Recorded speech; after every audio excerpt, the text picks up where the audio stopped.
У нас есть домашние заготовки, и мы знаем, что мы будем делать.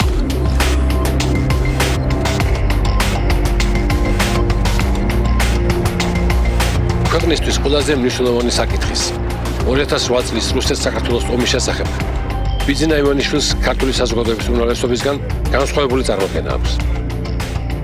ამასთან დაკავშირებით ის არა თუ ქართველებს, არამედ თვით ვლადიმერ პუტინსაც კი არაფერს უთმობს. პუტინი და ივანიშვილი ვერთან ხვდებიან, ვინ დაიწყო აგვისტოს ომი. პრეზიდენტი პუტინი აღიარებს, რომ საქართველოში შემოჭრის ფართომასშტაბიანი გეგმა მას ჯერ კიდევ 2006 წელს უკვე მომზადებული ჰქონდა. План был подготовлен генеральным штабом где-то в конце 2006 или в начале 2007 года. Он был мной утвержден, согласован. Более того, в рамках этого плана проводилась и подготовка юго-осетинских ополченцев. ივანიშვილი კი დაჟინებით ამტკიცებს, რომ 2008 წლის აგვისტოში საბრძოლო მოქმედებები საქართველოს დაიწყო. გამართლებად მიმაჩნია აბსოლუტურად, რომ იქ საჯარის ნაწილები სატყუპანაში მოვიდა და დაიწყეს საომარი მოქმედებები მანამ, სანამ რუსეთმა გადმოლახა საზღვრები. პუტინის გარდა პრემიერი მედვედევიც აღიარებს, რომ საქართველოში რუსული ჯარის შემოჭრა ერთადერთი გამოსავალი იყო ნატოს გაფართოების შესაჩერებლად. Если бы в 2008 году мы дрогнули, уже другая была бы геополитическая раскладка. И целый ряд стран, которые пытались практически искусственно затащить в Североатлантический альянс, скорее всего, был бы там. ივანიშვილსკი მედვედევის ამ განცხადებისაც არ ჯერა და რუსეთის პროვოცირებას მაინც სააკაშვილს აბრალებს. ვინ იტყუება, პუტინი თუ ივანიშვილი? მოდით თანმიმდევრობით მივყვეთ მოვლენებს. Да мы вообще не собираемся обезьяничать. ჩვენ არ დავიწყებთ მაიმუნობას. ჩვენ სულ სხვა საშინაო დავალება გვაქვს მომზადებული. 2008 წლის ზაფხულში რუსეთის სარგენიზო ჯარებმა ჯერ აფხაზეთის რკინიგზის სოხუმი უჩამჩირის მონაკვეთის აღდგენა დაიწყეს. იმავე პერიოდში ჩვეულებრივ მოვლენად იქცა ქართული საჰაერო სივრცის დარღვევა რუსული სამხედრო ავიაციის მიერ. ხოლო ზუსტად როკის გვირაბის მახლობლად კრემლმა ფართომასშტაბიანი სამხედრო წვრთნები კავკასია 2008 დააანონსა. სამხედრო მანევრებს ცხინვალის რეგიონის ქართული სოფლების საარტილერიო დაბომბვა მოჰყვა. ეს უკვე კალაშნიკოვის უბრალო გასროლას აღარ გავდა. აგვისტოს დასაწყისიდან თბილისის მიერ კონტროლირებადი ტერიტორია თანდათან სასაკლაოს ემსგავსებოდა. 7 აგვისტოს დილიდან კი რუსულმა არმიამ სამხედრო და პოლიტიკური ამოცანების შესაძლებლად საქართველოში შეჭრის ბრძანება მიიღო. როგორც მინისტრმა ლავროვმა მოგვიანებით აღიარა, არმიის პოლიტიკურ ამოცანას საქართველოს ხელისუფლების დამხობა წარმოადგენდა. საამისოდ კრემლს სათანადო საბაბიც უკვე მომზადებული ჰქონდა. პრეზიდენტ სააკაშვილსა და ქართულ არმიას ბრალი ედებოდა ოსი ხალხის გენოციდში. კრემლის პროპაგანდისტული მანქანა დაუღალავად ლაპარაკობდა თითქოს და მძინარე ცხინვალის დაბომბვის შედეგად დაღუპულ 2700-დან მცხოვრებზე. 2008 წელს ოსების გენოციდის საბაბით სააკაშვილის დამხობის გეგმა კრემლს ჩაუვარდა, მაგრამ 4 წლის შემდეგ მან მაინც მოახერხა საქართველოში ხელისუფლების შეცვლა. ალბათ შემთხვევითი არ იყო პუტინის საჯარო დაინტერესება 2012 წლის საპარლამენტო არჩევნებით.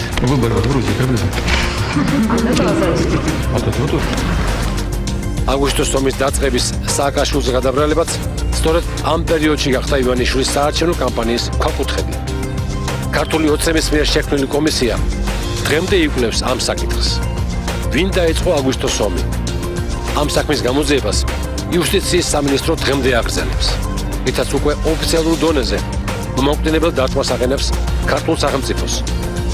მანამდე კი მხოლოდ პრეზიდენტი პუტინი რჩება იმ ოფიციალურ პირად, რომელმაც გასაგებად თქვა, საქართველოში ინტერვენციისა და ტერიტორიების ოკუპაციის გეგმა კრემლს 2006 წელს უკვე მზად ჰქონდა და ეს საშინაო დავალება 2008 წელს განახორციელა. რა გიგეთია გულზე, რა გაგებულზე? რა არის ეგ რას ნიშნავს? ეს არის მახსოვრობა ჩვენ დაღუპული ჯარისკაცების სიმბოლო. ჩვენ და ყველას ექნება საშუალება იაფი ხელმისაწვდომი და ხანგრძლივი ფულის 10 წელი და 10-დან 20 წლამდე არანაკლები 10 წლისა საშუალება იქნება ფულის ქართული ოცნების ეს წინა საარჩევნო პროგრამა 2012 წლის თებერვალშია გამოცემული.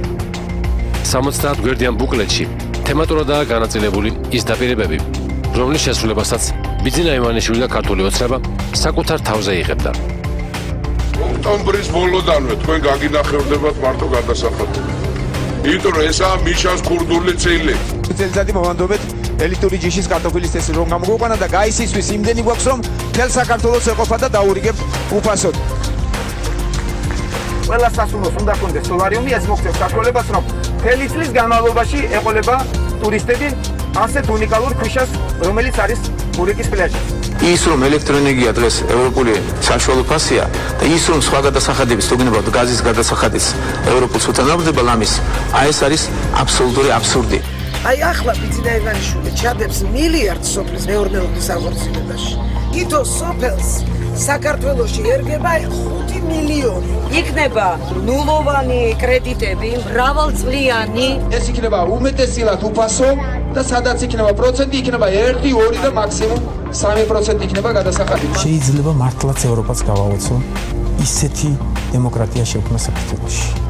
2012 წლის საპარლამენტო არჩევნებზე ბიძინა ივანიშვილმა და ქართულმა ოცნებამ ამორჩევლის მხარდაჭერა მიიღო და ხელისუფლების სათავეში მოვიდა. მართალია, მას შემდეგ ივანიშვილის გეგმები ცოტა შეეცვალა. მეორე წელიწადი იქნება უკვე საგრძნობელი, საგრძნობლად უკეთესი. მესამე იქნება ის, რომ მოსახლეობის დიდი ნაწილი ამას უკვე საკუთარ ჯიბესა და საკუთარ ოჯახებზე იგრძნობენ. მას შემდეგ თითქმის 6 წელი გავიდა. ქართული ოცნება კვლავ ხელისუფლებაშია. თუმცა სადაა ივანიშვილის ზუსტი გათვლებით ახდენილი ოცნებები, ამომრჩეველი დღემდე ვერ ხედავს. დამი კონკრეტულად ჩემი გამონათქვამი, ან ჩემი პარტიის წევრების გამონათქვამი, ჩვენ დავთვალეთ და ვერ ვაკეთებ. ფინანსთა სამინისტროს მონაცემებით, საქართველოს საგარეო ვალი 6 წლის მანძილზე გაიზარდა 6-ზე მეტი მილიარდი ლარით. ხოლო საშინაო ვალი თითქმის 2 მილიარდი ლარით. მარტივად რომ ვთქვათ, ივანიშვილი ყოველწლიურად 1,5 მილიარდ ლარს ადებდა ვალად საქართველოს, რომელიც მომავალში ჩვენმა შვილებმა და შვილიშვილებმა უნდა გადაიხადონ. 2003 წელს, ანუ პრეზიდენტ შევარდნაძის მმართველობის დროს, პენსია იყო 6,5 დოლარი. პრეზიდენტ სააკაშვილის დროს 73 დოლარი, ხოლო ივანიშვილის პენსია 72 დოლარია. ანუ რეალურად ოცნების მმართველობის დროს პენსია კი არ გაზრდილა, არამედ პირიქით შემცირებულა. თუ გავითვალისწინებთ იმ ფაქტს, რომ ქვეყნის ყველაზე ასაკოვანი ფენა პენსიის უდიდეს ნაწილს მედიკამენტებში ხარჯავს, ხოლო ფარმაცევტულ პროდუქციას საქართველოს დოლარში ყიდულობს და აგრეთვე თუ გავიხსენებთ, რომ გაიზარდა კომუნალური და სხვა გადასახადები, ასევე გაძვირდა საკვები პროდუქტები. წარმოიდგინეთ, როგორ დაუმძიმდა ცხოვრება ჩვენი ქვეყნის ყველაზე დაუცველ ადამიანებს. რიცხვების უტყუარი ლოგიკის მიუხედავად, ბიძინა ივანიშვილი ამტკიცებს, რომ მაკროეკონომიკური გარემოთი საქართველოს ისეთ ქვეყნებსაც კი უსწრებს, როგორიც არის საფრანგეთი, ბელგია, ირლანდია და ევროკავშირის კიდევ ბევრი სხვა ქვეყანა. 2014 წელს საქართველოს ეკონომიკა იყო ყველაზე მზარდი, არა თუ რეგიონში, არამედ მთელს ევროპაში. შესაძლოა ეს ვირტუალური რეალობა სოლოლაკისა და შეკვეთილის სასახლებიდან მართლაც ასე მოჩანდეს, მაგრამ არა იმ ადამიანების თავშესაფრებიდან, რომელთა შემოსავალი დღეში 2 დოლარამდეა. 205 საწარმო დავაფინანსეთ უკვე. 205 საწარმო საოცრება ხდება. სინამდვილეში UNICEF-ის კვლევის თანახმად 2017 წლის ღარიბთა მაჩვენებელმა 21,7%-ს მიაღწია, ხოლო უკიდურესად გაჭირვებულთა რაოდენობამ 5%-ს. ანუ როგორც უკიდურესად გაჭირვებულთა რიცხვი, ასევე სიღარიბის მაჩვენებელი 3 და მეტი პროცენტით გაიზარდა. მიუხედავად ამისა, ივანიშვილი ამბობს, რომ მას ქვეყნის განვითარების გეგმა 2030 წლამდე აქვს მოფიქრებული. თუ ივანიშვილმა ეგრეთ წოდებული გასაოცარი დემოკრატიით მოახერხა ბოლო 2 წელიწადში ღარიბთა რაოდენობა 18-დან 21,7%-მდე, ხოლო უკიდურესად გაჭირვებულთა რაოდენობა 2-დან 5%-მდე გაიზარდა, დარწმუნებით შეიძლება ითქვას, რომ 2030 წლამდე ღარიბთა რაოდენობას თითქმის გაორმაგებს და 51%-ს გახდის და ყოველ მეოთხე ჩვენთაგანს გააღატაკებს. ეს კი ქართული სახელმწიფოს დასასრული იქნება. 20 წელიწადი სჭირდება იმას, რომ ევროპის მსგავსი ქვეყანა აშენდეს საქართველოში. ხეებსაც მივწვდე და ბუნებასაც მივწვდე ჩემი სიყვარული და ეს უნდა წარმოაჩინო, რომ თითქოს მხოლოდ ხეებია. ეს ხუდადოვის დღეა. სწორედ ამ სახელით მოაღწია ჩვენამდე 1893 წელს მტკვრის მარცხენა სანაპიროს ფერდობზე გაშენებულმა მწვანე მასივმა. ქალაქის მაშინდელი სათათბიროს წევრის ნიკო ხუდადოვის ინიციატივით სახაზინო მიწაზე ტყის გაშენება დაიწყო. ექიმი ნიკო ხუდადოვი მე-19 საუკუნის ბოლოს გარდაიცვალა. თუმცა ტყის გაშენების ამ ორიგინალური იდეის გამო დედაქალაქის ისტორიაში ის დღემდე მნიშვნელოვან ადგილს იკავებს. ხუდადოვის ტყისგან განსხვავებით, ამ პარკის გაშენების ისტორია სულ სხვაა. საქართველოში ერთ-ერთი უძველესი პარკის გაშენების ამბავი უცნობი ქართველი ქალისა და სპარსი დიდებულის უიღბლო სიყვარულს უკავშირდება. 1828 წელს ირანიდან დევნილ მუშტაჰედთა სულიერ ლიდერს ფეთეხ აღა სეიდს თავმჯდომარეებმა ივან პასკევიჩმა ქალაქიდან მოშორებით მტკვრის მარცხენა სანაპიროზე 5 ჰექტარი მიწა გამოუყო. 6 თვეში ფეთეხ აღა სეიდი დაქვრივებულა. მარტო დარჩენილი მთელ დღეებს გარდაცვლილი ცოლის საფლავზე ვარდების დარგვაში ატარებდა. გარდა ვარდებისა, მუშტაჰედთა ლიდერმა იქვე სხვადასხვა ჯიშის ხეთს დარგო. იმ დროიდან მოყოლებული სპარსი დიდებულის გაშენებულ პარკს ოდნავი სახეცვლილებით დღემდე მუშტაედის პარკად მოიხსენიებენ. ასევე კერძო ინიციატივითაა გაშენებული ბათუმის ბოტანიკური ბაღი, რომ აღარაფერი ვთქვათ თბილისის ბოტანიკურ ბაღზე, რომელიც უკვე 4 საუკუნის წინ ქართლ-კახეთის მეფის როსტომ ხანის ბრძანებით გაშენდა და უკვე მაშინ ასრულებდა დენდროლოგიური პარკის ფუნქციას. შეკვეთილში შავი ზღვის პირას დენდროლოგიური პარკის გაშენების სურვილი აქვს ბიძინა ივანიშვილსაც. თუმცა ხუდადოვის, მუშტაჰედ და ლიდერისა თუ როსტომ ხანისგან განსხვავებით, მილიარდერმა პარკის გაშენების სულ სხვა მეთოდი აირჩია. მან ხის ნერგების გახარების ნაცვლად პირდაპირ ასლოვანი ხეების გადარგვა გადაწყვიტა.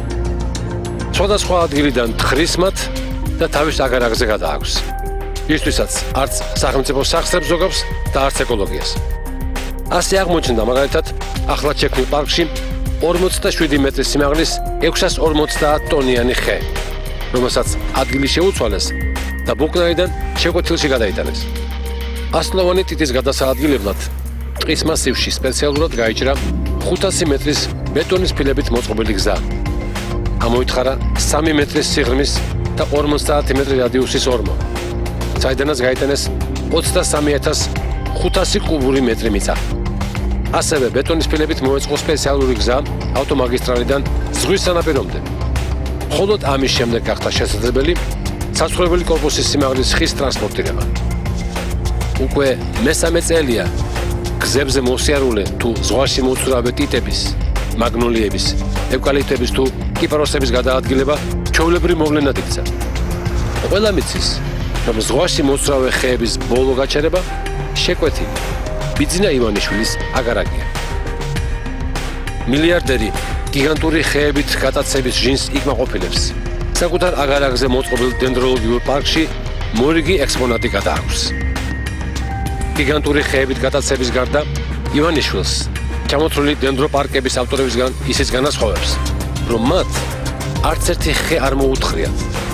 პირიქით, სხვადასხვა ჯიშის ნერგები ჩამოჰქონდათ მსოფლიოს სხვადასხვა კუთხიდან და ახალ სიცოცხლეს სცემდნენ საქართველოში. ყველა ეს კერძო ინიციატივა ქვეყნის საზოგადოების საკეთილდღეოდ იყო მიმართული.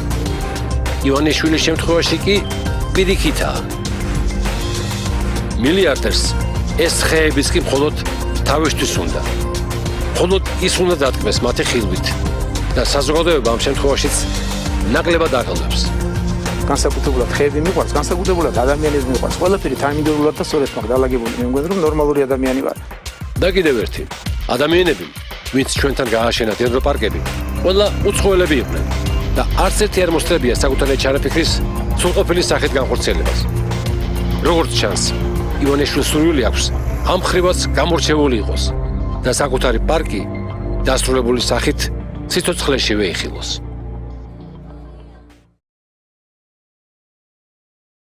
ეს რაღაც ეტაპზე და გარკვეული დრო გაძრდის კრიმინალს. საზოგადოება მას გაგებით უნდა მოეკიდოს და უნდა გავიჭიროთ. დაყაჩაღებული ბანკები, სუპერმარკეტები და ბენზინგასამართი სადგურები. შეკვეთილი მკვლელობები და გატაცებული ადამიანები. ასეთია ბოლო წლების ყოველდღიურობა. სწორედ ასეთი კრიმინალური ქრონიკა მიიღო ქვეყანამ 2012 წლის 12 დეკემბრის შემდეგ. ანუ მას შემდეგ, რაც ქართულმა ოცნებამ საყოველთაო ამნისტიის კანონი მიიღო. ზუსტად ერთ კვირაში პრეზიდენტ სააკაშვილის მიერ დადებული ვეტო ოცნების 91-მა კანონმდებელმა დაძლია და დოკუმენტს პრეზიდენტის ნაცვლად პარლამენტის თავმჯდომარემ მოაწერა ხელი. ამ პარლამენტმა თავი დაამახსოვრა ხალხს მხოლოდ ორი რამით. პრეზერვატივებზე უსუსების აკრძალვით და პედოფილების და ჯაშუშების გარეთ გაშვებით. საყოველთაო ამნისტიის კანონი 28 დეკემბრიდან ძალაში შევიდა. ახალი წლის დღეებში ციხის საკნები 8463 პატიმარმა დატოვა. 762-ს სასჯელი გაუნახავდა, ხოლო 7828-ს სასჯელი შეუმცირდა. ქართული ოცნების ეს ჰუმანური აქცია, რომ ქვეყანაში კრიმინოგენული ვითარების გაუარესებას გამოიწვევდა, ამის შესახებ არა მარტო ნაციონალური მოძრაობა, არამედ შინაგან საქმეთა სამინისტროც საუბრობდა. თუმცა პრემიერმა ივანიშვილმა ყველას მოუწოდა გაგებით მოკიდებოდნენ კრიმინალის ზრდას. რაღაც დროებით ალბათ რაღაც იქნება აფეთქებები მაქვს მეგობრებაში, რომ სადაც მანქანა გატეხეს, სადაც მინა გატყდა დამატებით და მოსახლეობამ გაგებით მოეკიდოს. რამდენადაც ეს პროცესი არის ჰუმანური და აუცილებელია საზოგადოებისთვის. როდემდე უნდა შეგვეუბოდა ქვეყანა კრიმინალური ვითარების გაუარესებას, პრემიერს მაშინ არ დაუზუსტებია. ივანიშვილის ამ ეპოქალური განცხადებიდან 3 თვეც არ იყო გასული, რომ კრიმინალის ზრდა უკვე ციფრებში აისახა. 2013 წლის იანვარში დანაშაულების რაოდენობამ 20,2%-ით, თებერვალში კი 15,7%-ით, ხოლო მარტში 24,7%-ით მოიმატა. ამის შემდეგ წლის ბოლომდე შინაგან საქმეთა სამინისტროს სტატისტიკა აღარ გაუსაჯაროებია. მოგვიანებით ხალხის მეოცნებე რჩეულები მიხვდნენ შეცდომას და ახლა ყველაფერი მედიას დააბრალეს. ინტერესოა. ოჯახში რაღაც მოხდა ძალადობა და იქ რაღაც მოხდა და მეგობარი მოკლა თუ დაჭრა. ამის პრევენცია არის შეუძლებელი. მაგრამ ამის გაშუქება, ასე ვთქვათ, და ამის ტირაჟირება, რომ იმის დასამტკიცება თუ ქვეყანაში კრიმინალი გაიზარდა, იმაში რომ არის დიდი უსამართლობა. ამას მოყვა ბრალდებები ნაციონალური მოძრაობის მიმართ. თითქოს მისი წევრები შპრიცებს განგებყრიდნენ სადარბაზოებში. როდესაც ამგვარმა ნაბიჯმაც არ გაამართლა, შემდეგ თქვეს, რომ დანაშაული ყოველთვის ხდებოდა, ხდება და მოხდება. თუმცა რა რაოდენობით და რა ინტენსივობით ეს აღარ გაშიფრეს. ბოლოს კი საერთოდ გაჩუმდნენ. საყოველთაო ამნისტიით მარტო ჩვეულებრივი მსჯავრდებულები არ გათავისუფლებულა. პენიტენციალური სისტემის დაწესებულებები დატოვეს ასევე განსაკუთრებით საშიშმა მსჯავრდებულებმაც. მათგან 175-ს ოცნების ხელისუფლებამ პოლიტპატიმრის სტატუსი მიენიჭა. პოლიტპატიმართა სტატუსით საკნები დატოვეს ჯაშუშობაში ბრალდებულმა შკრილნიკოვმა და გევორქიანმა, სეპარატისტმა ჩახალიანმა, სერიულმა მკვლელმა მარეკ დუდაევმა, ასევე პროფესიონალმა პუტჩისტმა ოტანაძემ, ნარკომოვაჭრე ირაკლი ქორიძემ. პოლიტიკური მოტივით გათავისუფლდა ცნობილი ტერორისტი ახმედ ჩატაევიც. ციხის დატოვების შემდეგ პირველ 3 წელში განმეორებითი სასჯელი ჩაიდინა 1075-მა ამნისტირებულმა. ბევრ მათგანს ციხეში ხელმეორე დაბრუნება მკვლელობის გამო მოუწია. უკვე მე-6 წელია ქვეყანა გაზრდილ კრიმინალს ეგუება და მდუმარედ გაყურებს იუსტიციის სახლთან აღმართულ ძეგლს, როგორც კრიმინალური რენესანსის სიმბოლოს.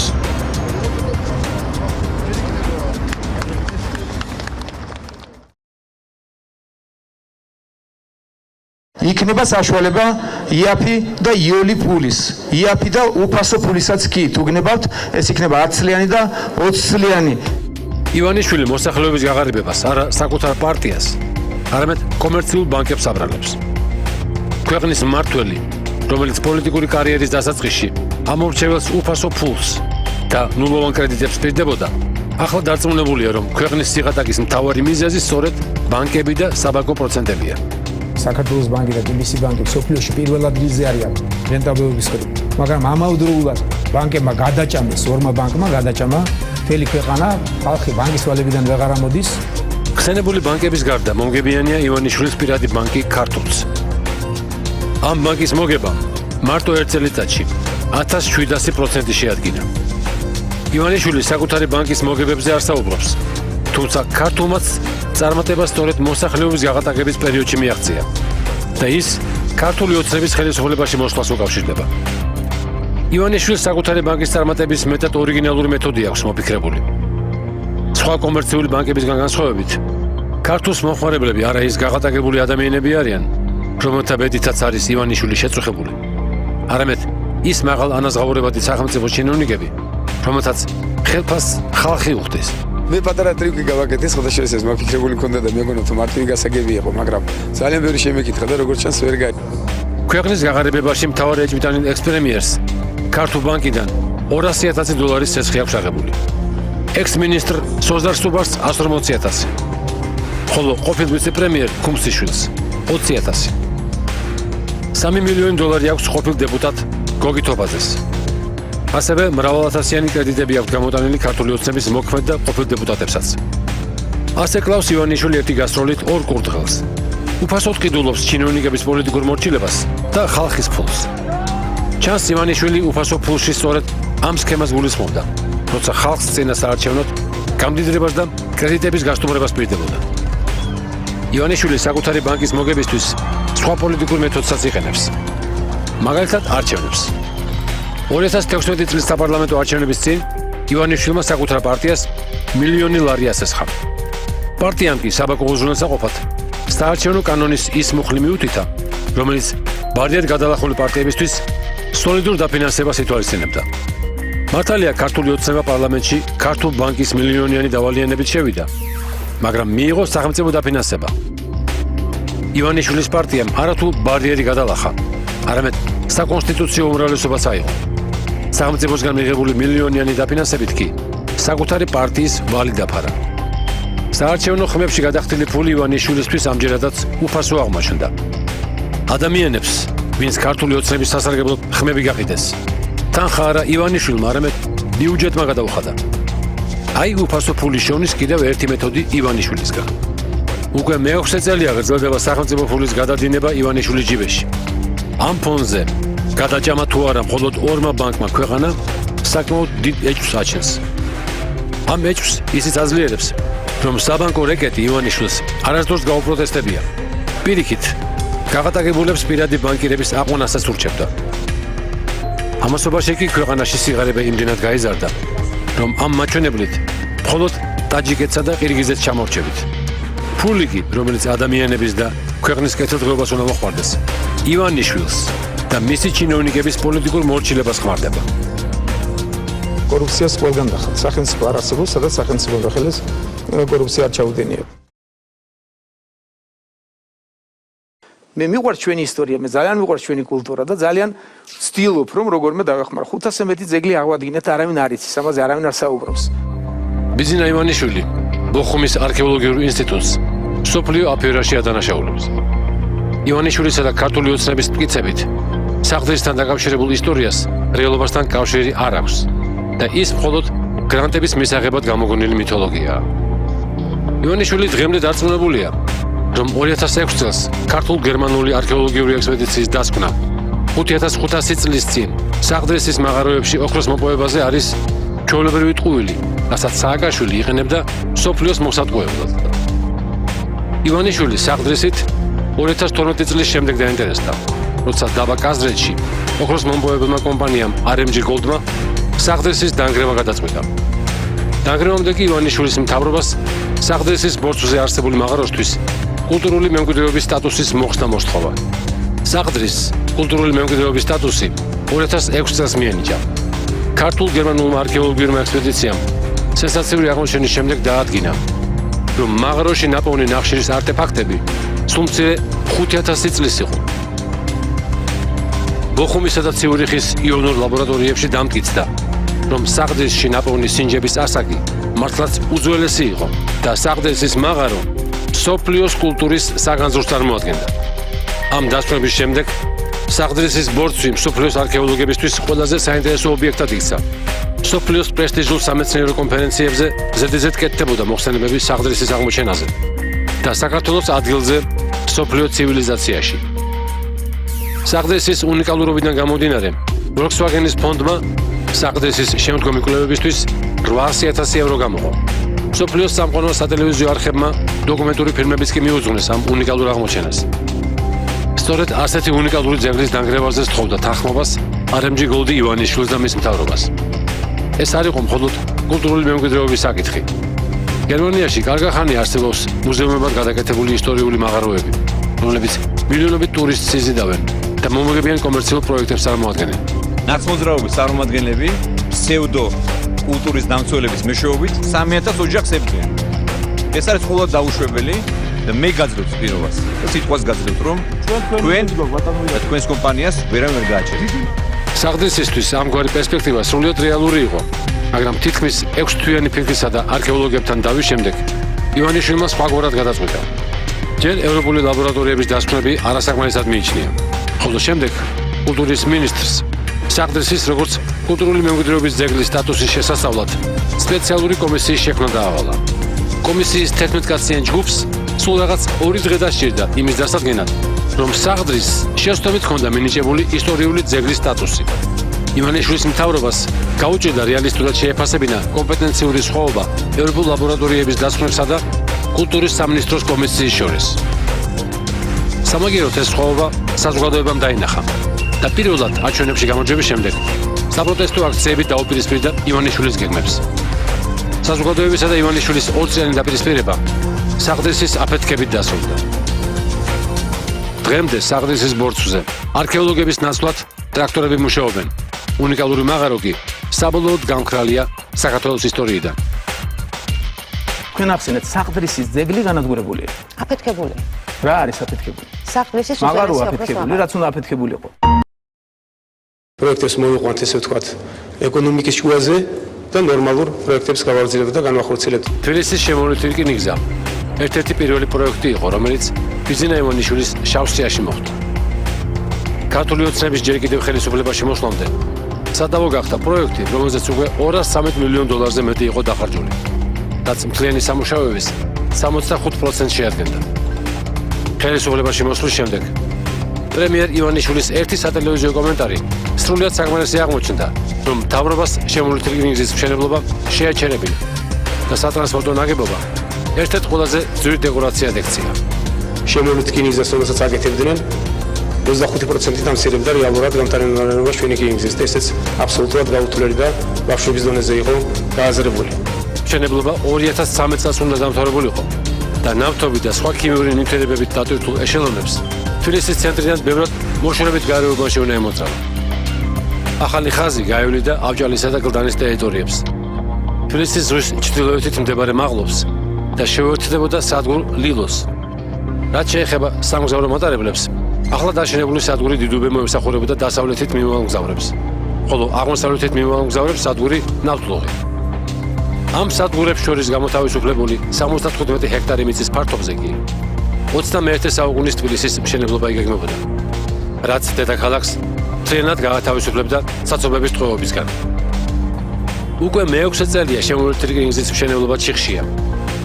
დღემდე მთავარი მეოცნებე კვლავ იმ აზრზეა, რომ შემოვლითი რკინიგზა სააკაშვილის სხვა უაზრო პროექტებთან ერთად უსარგებლოა ქვეყნისთვის და მისი დასრულება არ ღირს.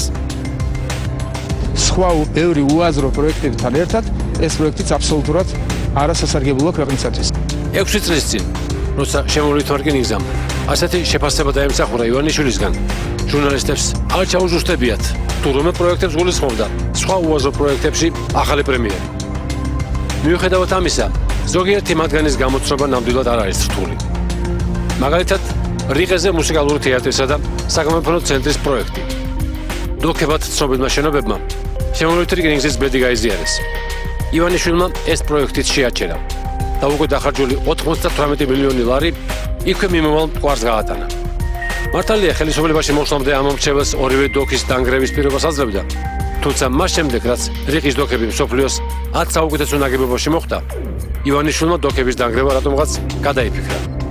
დასანგრევ ნაგებობათა სიაში იყო შესული საფეხმავლო ხიდიც მტკვარზე. ქართული არქიტექტორების რჩევით წაქეზებული ივანიშვილი უმტკიცებდა თბილისელებს, რომ ვიღაც იტალიელი არქიტექტორის დაგეგმარებული შუშის ხიდი უვარგესი იყო, ამახინჯებდა ქალაქს და დასანგრევი იყო.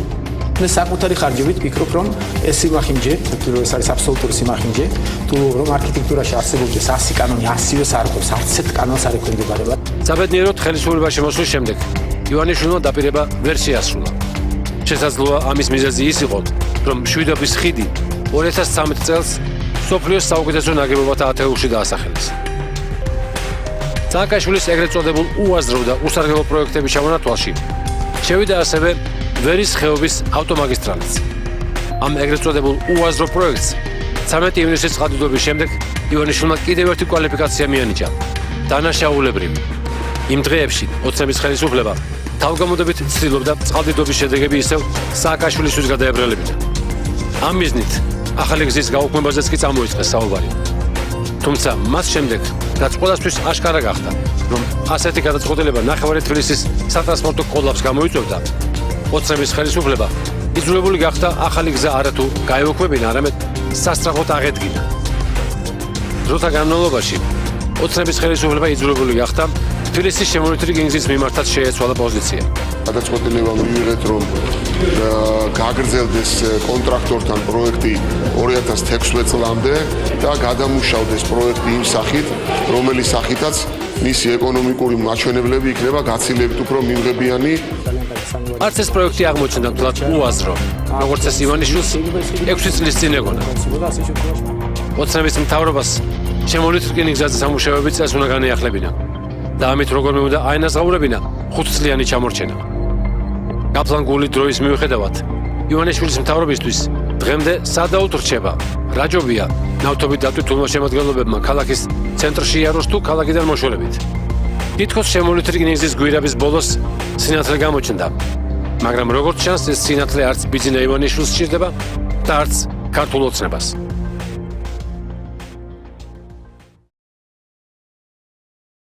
როდესაც მე პოლიტიკაში შემოსვლა გადავწყვიტე, სააკაშვილმა გაიტაცა ეს იდეა და სასწრაფოდ გააკეთა ტექნოლოგიური უნივერსიტეტი.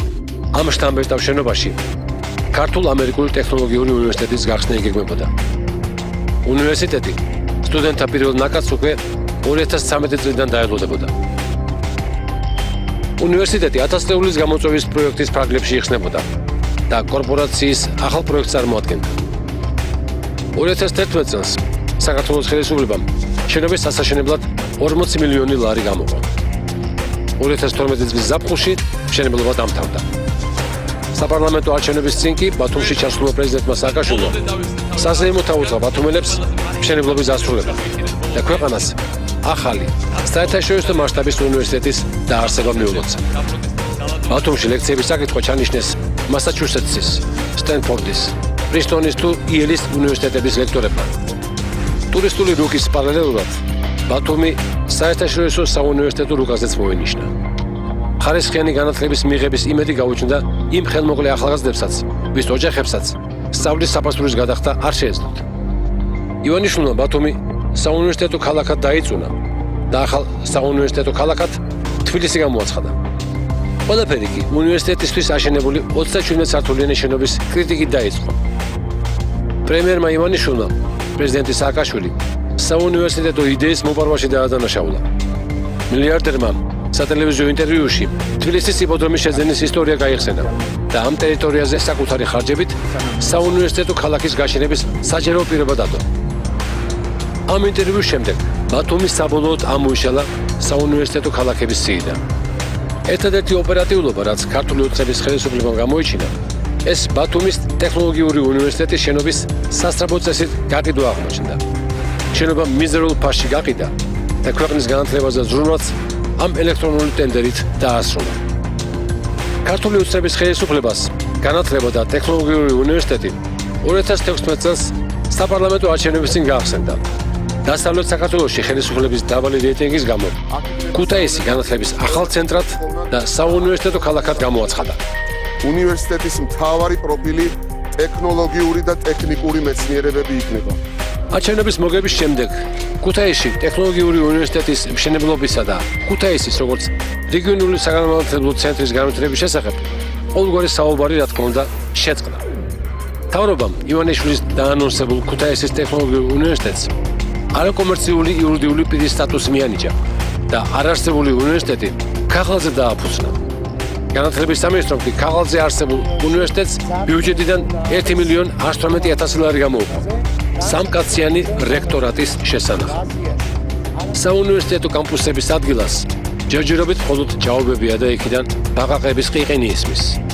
როგორც ჩანს, განათლების სამინისტრომ ამ ბაყაყებს დაუნიშნა რექტორი და დაუმტკიცა აკადემიური პროგრამა.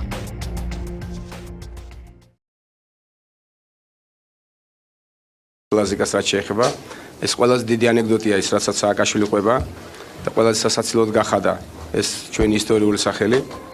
ზუსტად 7 წლის წინ ზუგდიდში ახალი ინფრასტრუქტურული, ტურისტული და სპორტული პროექტების წარდგენისას მიხეილ სააკაშვილმა საპორტო ქალაქ ლაზიკის მშენებლობაც დააანონსა. ღრმაწყლიანი სანაპირო კანიონის გამო ლაზიკის პორტი ერთადერთი იქნებოდა სტამბოლის პორტის შემდეგ, რომელიც პანამაქსის ტიპის ტანკერებს მოემსახურებოდა. უკვე სექტემბერში პრეზიდენტმა ქალაქ ლაზიკის ადმინისტრაციული ცენტრი გახსნა. გარდა ადმინისტრაციული შენობის გახსნისა, პარლამენტმა ლაზიკის მშენებლობასთან დაკავშირებით საკონსტიტუციო ცვლილებებიც მიიღო, რითაც ქალაქს და პორტს განსაკუთრებული სტატუსი დაუკანონდა. წინასწარი გათვლით 85 ჰექტარზე გაშენებული საზღვაო პორტი 3 წელიწადში უნდა დასრულებულიყო და პირველი სატვირთო გემიც ლაზიკის პორტს 2015 წელს უნდა მიეღო. შედარებით გრძელვადიანი იყო ქალაქ ლაზიკის მშენებლობის გეგმა და ის მთლიანად პორტის განვითარებასთან იყო მიბმული. იმ დროს, როცა პრეზიდენტი სააკაშვილი და მთავრობა ლაზიკის პორტისა და ქალაქის მშენებლობის სათენდერო პირობებს აზუსტებდნენ, ბიძინა ივანიშვილი წინასაარჩევნო მარათონში იყო ჩაბმული და ლაზიკის პროექტის აბსურდულობას ამორჩეველს უთკიცებდა. რა ვის უნდა ეს ქალაქი ჯერ ით უნდა აშენდეს? მე რატო უნდა აშენდეს ამ ჭაობზე? ივანიშვილის მტკიცებით, ლაზიკის პროექტი პრეზიდენტ სააკაშვილის მორიგი საარჩევნო ტრიუკი იყო და რეალობასთან საერთო არაფერი ჰქონდა. ლაზიკის პროექტს ივანიშვილის საპარლამენტო არჩევნებში გამოჯების შემდეგაც მიუბრუნდა. ამ პროექტის გაგრძელებას, რომ ქართული ოცნება აღარ აპირებდა, ივანიშვილმა ჟურნალისტებს პირველ საბოლოო პრესკონფერენციაზე უთხრა. საუკუნის მშენებლობის პერსპექტივასაც ამ პრესკონფერენციაზე დაესვა წერტილი. ლაზიკის დევნის ორწლიანი კამპანია ივანიშვილმა საკმაოდ უცნაურად დაასრულა. ქართულმა ოცნებამ ლაზიკის პროექტის კრიტიკა ჯერ შეარბილა, ხოლო 2014 წლის აგვისტოში აგრესიული რიტორიკა პროექტის სახელწოდებასთან ერთად მთლიანად შეცვალა. ლაზიკა ანაკლიით ჩაანაცვლა და პორტის პროექტზე ოფიციალური კონკურსი გამოაცხადა. არა ლაზიკა, არამედ იქ არის ანაკლიის პორტი, რომელსაც ექსპერტების მოსაზრებით აქვს ძალიან დიდი პოტენციალი. გავაკეთოთ და თუ გინდა ლაზიკას უნდა არქონენ და არქონ ნიუ-ჭორვილა, ესეც არ ამაქვს პრობლემა. სახელშეცვლილი პროექტით ივანიშვილის დაინტერესება მეტისმეტად დაგვიანებული აღმოჩნდა. პორტისა და ქალაქის მშენებლობის შეჩერება საქართველოს საკმაოდ ძვირი დაუჯდა. ავღანეთიდან წამოსულმა სამხედრო ტვირთებმა, რომელსაც საქართველოზე უნდა გაევლო, ჩვენ ქვეყანას გვერდი ეუარა. საქართველომ ფაქტობრივად უარი თქვა ეკონომიკის გაორმაგებაზე და ზედმეტ შემოსავლებზე. პოტენციური სამუშაო ადგილები დაკარგა სამეგრელოს, გურიასა და იმერეთში ცხოვრებმა 10,000-ობით ადამიანმა. ლაზიკის პროექტის შეჩერებით ივანიშვილმა მართალია პირადი ბოღმა დაეკმაყოფილა, მაგრამ დიდი ზიანი მიაყენა ქვეყანას. ლაზიკის სახელშეცვლილმა პროექტმა ივანიშვილის მთავრობის უკვე მეორე პრემიერი შეიწირა. ახალი პრემიერი პორტის მშენებლობის ადგილას ჯერ არ ჩასულა. მას არც კაფსულა ჩაუდია და არც ჩირაღდანი აუნთია. ვინ იქნება პორტის მორიგი მსხვერპლი ჯერ უცნობია. თუმცა სანამ ამ კითხვას პასუხი გაეცემა, ლაზიკა ანაკლიის შემაერთებელ ბულვარზე ეულად დარჩენილი პალმები უკვე მე-6 წელია მდუმარედ გახურებენ ზღვასა და ჰორიზონტზე ჩამოვალ მზეს.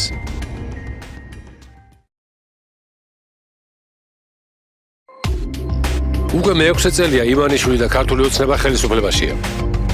მაგრამ მათ მიერ გაკეთებული საქმეებიდან რეალურად მხოლოდ კრიმინალებისთვის დადგმული ძეგლი, უსუსებიანი პრეზერვატივების კანონი და შეჩერებული პროექტები თუ მოგაგონდებათ. ქვეყანაში დრო გაჩერებულია და საათი ისევ 2012 წლის 1 ოქტომბერს უჩვენებს. ივანიშვილმა თავისი მმართველობა საარჩევნო პერიოდში დახარჯული ფულის დაბრუნებით დაიწყო და დღესაც იმავეს აგზელებს. ქვეყანა კი დააპაუზა.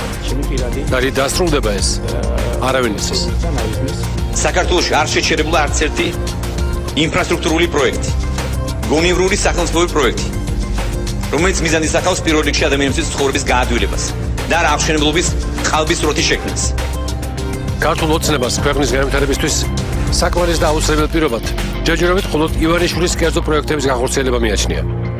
მაგალითად, ხეების მოთხრა და შეკვეთილში გადატანა, პანორამა თბილისის მშენებლობა, ბიტკოინების გამომუშავება და მიწის ნაკვეთების ერთხლად გაჩუქება. ამავე დროს ქართულ ოცნებაში დღესაც მტკიცეს ჯერათ, რომ ყველა ის სახელმწიფო ინფრასტრუქტურული პროექტები, რომელიც წინა ხელისუფლების დროს დაიგეგმა ან განხორციელდა, სრულიად უსარგებლო, ან უფრო მეტიც, ზიანის მომტანი იყო. ოცნების ხელისუფლების მტკიცებით, ახლა დაშენებული სიღნაღი, ბათუმი, მესტია, ქუთაისისა თუ თელავის ცენტრები, ავტობანები, ქვეყნის სწრაფი განვითარების ყალბსურათს ქმნიდა. ოღონდ რას ნიშნავს ამ შემთხვევაში ყალბი და ნამდვილი? ამ საიდუმლოს მეოცნებები დღემდე არ ამხელენ.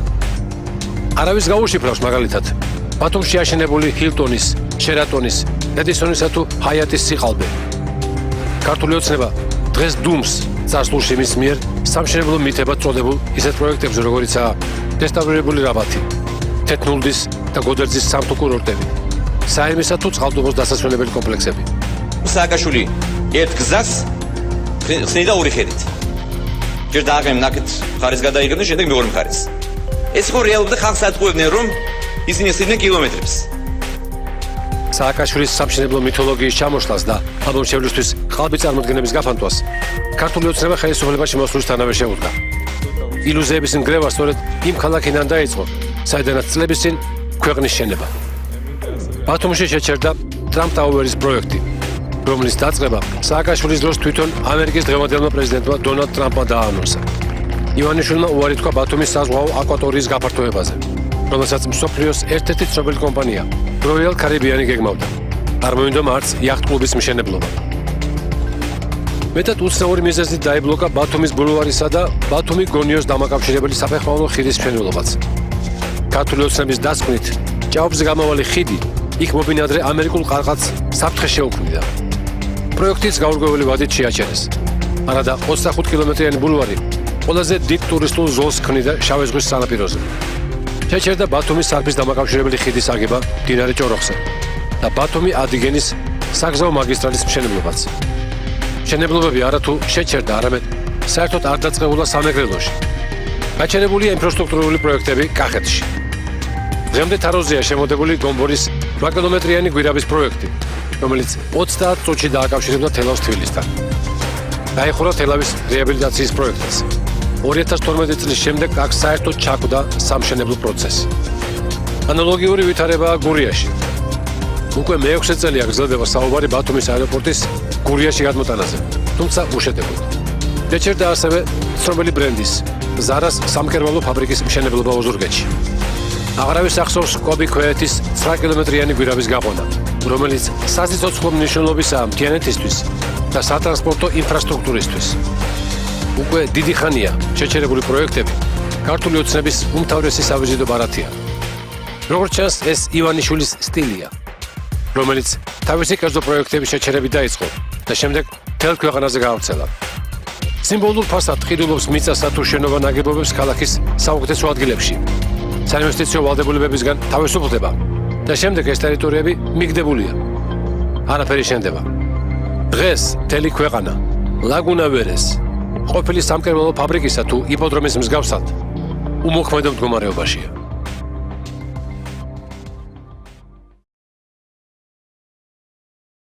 შეიძლება მართლაც ევროპაც გავაოცო ისეთი დემოკრატია შექმნა საქართველოში. ვაჟაბშავლა დამოყოლებული ჩვენ მოცნებობდით ევროპასთან გაერთიანებას. როცა შესწვალწინ იჭრება ასლოვანი ხეები, რომლებსაც სტიქიამაც ვერაფერი დააკლო, იჭრება, რომ მერე ერთმა კაცმა შეთითხნილი კედლების ფონი დეკორაციად გამოიყენოს, არ შეიძლება არ მოგინდეს ამ კაცის შეჩერება. გამომართლებლად მიმაჩნია აბსოლუტურად, რომ იქ საჯარის ნაწილები სატყოპანაში მოვიდა და დაიწყეს საომარი მოქმედებები მანამ, სანამ რუსეთმა გადმოლახა საზღვრები, გაურკვეველი ბანკფორმირებები ისვიდნენ, არავით არის სასწაული არ მოხდარა, ერთ-ერთი ნავთობწნის შევარდა ერთ-ერთ სახლში მახსოვს და იქ რაღაც კედელი დააზიანა, არც ერთი ადამიანი არ გადაცვლილა.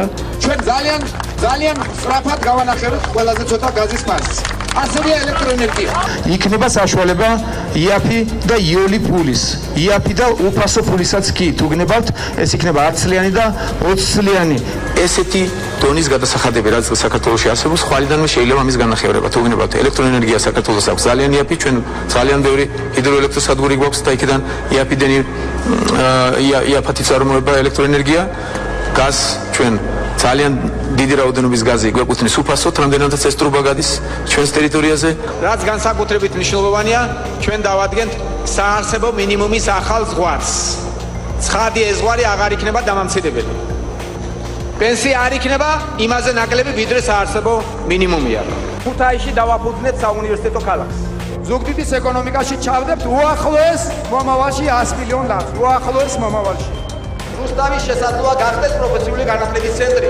ყველა სასურველს უნდა ჰქონდეს სოლარიუმი, ეს მოგცემს საშუალებას, რომ მთელი წლის განმავლობაში ეყოლება ტურისტები ასეთ უნიკალურ ქვიშას, რომელიც არის ურიკის პლაჟიც. რამდენიმე წლის განმავლობაში, არა ნაკლებ 3 წლის განმავლობაში მეკвидებით, თქვენ გეკნებათ უფასოდ დახნა, მოთესვა, მოვლა, მოყვანა, მიღება და შეიძლება მისის ბაზრამდე მიტანაც მომსახურებაში მოძებნად მოვანდობეთ. ელიტური ჯიშის კარტოფილის წესი რომ გამოგვიყვანა და გაისისთვის იმდენი გვაქვს რომ თელ საქართველოს ეყოფა და დაურიგებთ უფასოდ. მშენებლობა საქართველოში გაცილებით უფრო მასშტაბური გახდება და გაცილებით მეტი ადამიანი დასაქმდება. მაგრამ ეს არ იქნება ისეთი სამუშაო ადგილები, რომლებიც არჩევნების წინ იქმნება და არჩევნების დამთავრების სანამდე უქმდება. ჩვენ გვირდებით, ჩვენი გუნდი გვირდებით, რომ ჩვენ ისეთ საძირკველს ჩავყრით, ისეთ ისტორიკ გზით წავიყვანთ ქვეყანას, რომ თეორიით იგრძნობს თითოეული ოჯახი, როგორ რეალურად აღორძინდება ეკონომიკა, როგორ რეალურად გაჩნდება დამატებითი სამუშაო ადგილები და რამდენიმე წლის განმავლობაში ჩვენ მოახერხებთ და დავასაქმნათ საქართველოს თითოეულ მოსახლეს. რუსეთთანაც დავამყარებ ურთიერთობას და ნატოშიც რეალურად შევალთ. მეორე წელიწადი იქნება უკვე საგრძნობელი, საგრძნობლად უკეთესი. მესამე იქნება ის, რომ მოსახლეობის დიდი ნაწილი ამას უკვე საკუთარ ჯიბესა და საკუთარ ოჯახებზე იგრძნობენ. ეს რაღაც ეტაპზე და გარკვეული დრო გაზრდის კრიმინალს. საზოგადოება ამას გაგებით უნდა მოეკიდოს და უნდა გავიჭიროთ. ყველა კლიენტმა, ვინც მიდის ბანკის მომსახურებას ვეღურობს, მაქსიმალურად მეტი ინფორმაცია უნდა მოითხოვოს ბანკისგან და უნდა მოითხოვოს პირადი ბანკირი. კორუფციას ყველგან დახათ. სახელმწიფო არ არსებობს, სადაც სახელმწიფო ხელს კორუფცია არ ჩაუდენია. ყველას უნდა ხონდეს სუფთა, არ უნდა შეეშინდეს ვახტის და დანახვების. ძალიან თანმიმდევრული ვარ. ძალიან ვიცავ ჩემს წინანათქვამებს, ამაზე მაქვს პრეტენზია. მე არ მგონია რომ ჩვენ დაპირებების რომელიმე ნაწილი არ შევასრულოთ. მე პატარა ტრიკი გავაკეთე, შესაძლოა ეს მაფიქრებული მქონდა და მეგონა თუ მარტივი გასაგები იყო, მაგრამ ძალიან ბევრი შემეკითხა და როგორც ჩანს ვერ გაიგეს.